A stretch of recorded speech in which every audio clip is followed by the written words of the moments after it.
enforcement mechanisms, and timelines. Yep, we now have an agenda. Maybe call it concepts of a plan. But what we still lack is execution. That is the basic summary of what happened at Monday's summit featuring Trump, Zelensky, and a platoon of European leaders. As a result, it feels like something happened this time, rather than the dog and pony show from Friday. However, there is still a long way to go before any of this comes to an end, especially as a trilateral summit involving Russia is in the works. Let's walk through what actually went down. The current saga began on Friday, when Trump welcomed Putin to Alaska for a major summit on next steps in Ukraine. It ended up being more of a dummit than a summit, though. Not much happened, and not much could happen without Zelensky there, given that Ukraine can veto anything by simply continuing to fight. To the contrary, you would have to have something closer to what Monday's summit looked like, except add Putin to the mix. And with apologies, I must interrupt this video with a video within a video. But don't worry, this will tie into Europe's strategy for Monday. There has been an influx of online commentary that it was not the real Putin who showed up in Alaska, but rather a body double. And look, I get that it is fun on some level to indulge in conspiracy theories, but there are better things we should be doing with our time right now. The basic argument of the fake Putin theory is that Putin is an empty vessel, incapable of showing emotion. But look at all the emotions he showed during the trip. The only way this could happen is if it's a fake. What gets me is that this argument is often made in the same breath as the commentator saying that Putin is a cunning geopolitical strategist when it comes to peace talks, and is enjoying making a mockery of the process. Moreover, Putin was not only laughing while at the summit, he was laughing at the summit itself and all of us watching. The problem is that this argument is not internally consistent. Putin likes to mock the West and this process, and here he is mocking the process. That is very on brand for him. But simultaneously, it cannot be him because he does not do that. Look, Putin's goal for the Alaska summit was to schmooze with Trump. Well, schmoozing accomplished. He did everything that every other world leader has tried to do over the last 7 months.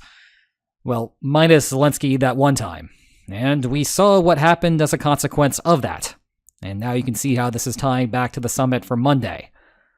Everyone's goal is to appeal to Trump's ego, make him happy, genuflect as appropriate, and entice him to do what you want him to do. It is actually a pretty good deal, because that is a whole lot cheaper than making the political concessions necessary that would move policy under normal circumstances. If you want to see someone from the West that is very good at doing this, look no further than Mark Rutte. Allegedly, Europe was coaching Zelensky on the way to the summit on how to do this, and not repeat February 28th. But hold that thought until we return to our regularly scheduled video. Anyway, what is the faulty premise of the argument? It is that Putin is incapable of emoting. And if you are someone in this camp, I cannot fault you. There are a lot of other things that you have to do with your time that I can guarantee are better than watching endless tapes of Putin. Most of what you have seen before is probably along the lines of Putin announcing a special military operation or an attack on Moscow. He is stoic in those videos because stoicism is the appropriate demeanor in those settings. But watching endless video of Putin to gather B-roll is part of my job, and I can tell you that Putin is perfectly capable of emoting when he wants to. Here is some file video of Putin beginning nuclear cooperation with Turkey, held remotely because it was during the pandemic. Still, it is Putin's job to schmooze with Erdogan, and so he schmoozes with Erdogan. Now, I cannot tell you whether it was the real Putin or not in Alaska, but I can tell you that anyone who has presented the aforementioned evidence of a fake Putin has not spent enough time following what goes on in the Kremlin to make that assertion. So, again, I cannot fault people for entertaining the idea, but I can fault those who are in positions of responsibility, who irresponsibly share poorly informed conspiracy theories. Meanwhile, the real conspiracy is that you clicked on one video and are about to get another. So if you enjoyed this video within a video, then please do not like, share, or subscribe, because we are about to go back to the main video. Where was I? Right. Alaska came to an end.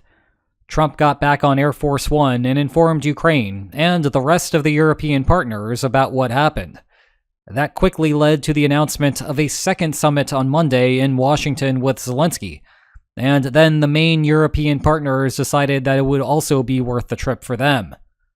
Over in Russia, the powers that be held a debriefing, which was as devoid of content as the Alaska summit itself. Washington looked more promising, though. Now, you might be looking at this slide and thinking to yourself, is that a movie poster for an ensemble film in the style of Love Actually? Sadly, no. But it is the cast of characters who attended today's summit. Zelensky's presence is obvious. Then you have NATO Secretary General Mark Rutte and President of the European Commission, Ursula von der Leyen, present there because this is a Europe-wide problem. Next up were the leaders of Europe's G7 countries, German Chancellor Friedrich Merz, UK Prime Minister Keir Starmer, French President Emmanuel Macron, and Italian Prime Minister Giorgia Meloni. The odd man out seems to be Finnish President Alexander Stubb, the sole member of NATO's eastern flank attending, with Estonia, Latvia, Lithuania, and Poland absent. Stubb is a sensible inclusion because he is friendly with Trump and is good at golf. When I started my PhD program in 2010, I never thought I would say that sentence, but here we are. And if you were wondering why the rest of the eastern flank did not participate, it may help to look at a map. All four of them are scared that Russia could invade them in the not-so-distant future, and thus they do not want to dilute their own manpower by deploying forces as a part of a peacekeeping mission in Ukraine. Anyway, Stubb's presence connects to a leading narrative about why they accompanied Zelensky. They wanted to avoid a repeat of the February 28th Oval Office meltdown. And yeah, I am sure that had something to do with it. But it is worth remembering that Trump and Zelensky had a very normal meeting at the NATO summit in June. Rather, the more critical reason for their presence is that they will have to play a critical role in enforcing whatever settlement is reached. And if you want to have a seat at the table, well, you need to be physically present at the table. Regardless, the day began without them. Instead, it was a bilateral meeting between Zelensky and Trump, including this press conference in the Oval Office. It is notable mostly for what did not happen. Fun fact, the number of meltdowns is inversely proportional to the gold adornments. The first two words out of Zelensky at this press conference were, "Thank you," a throwback to the previous meeting, and he repeated that phrase 3 times over the first 10 seconds.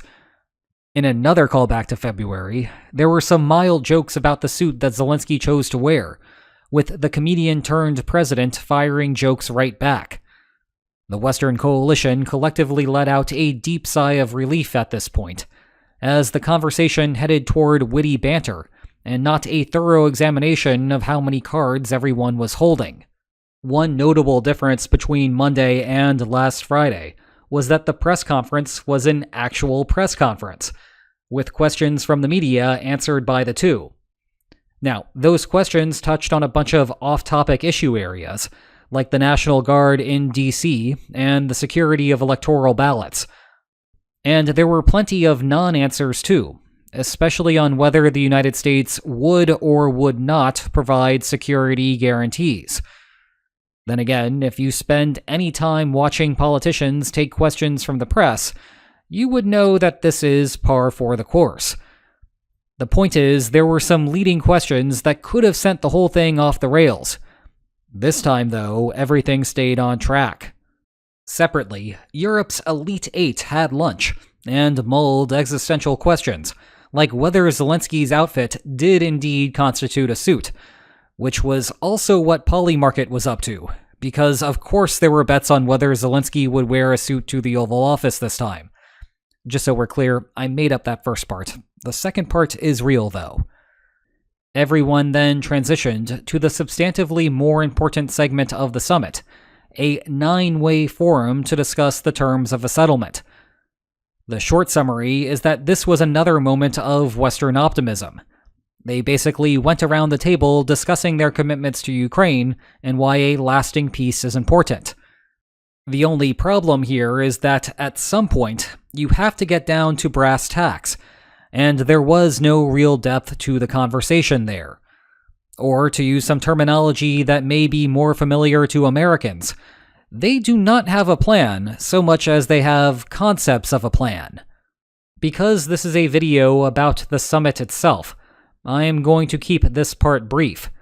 It probably deserves a full-length video, though, perhaps later this week, because it is so central to getting a settlement to work.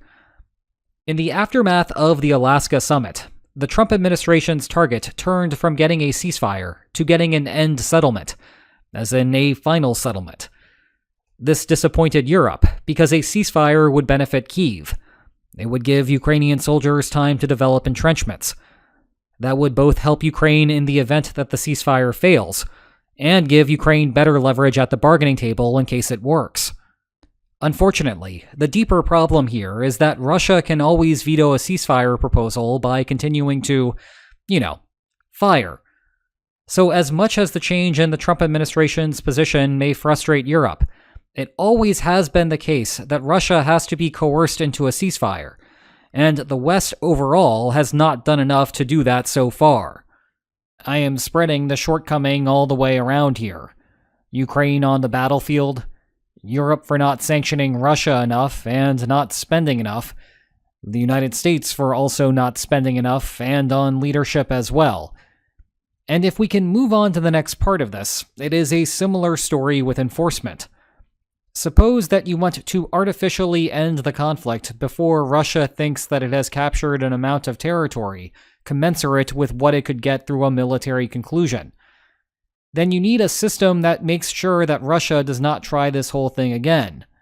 It is great that Europe understands that enforcement is a problem, but concepts of enforcement mechanisms are not enforcement mechanisms. The whole point here is that if you want a trilateral summit to succeed, all of these questions need to get resolved. Until they do resolve those questions, it is not clear how a trilateral summit will result in meaningful steps to end the war. And maybe they have gone further on those steps behind the scenes, so maybe a trilateral summit will prove fruitful.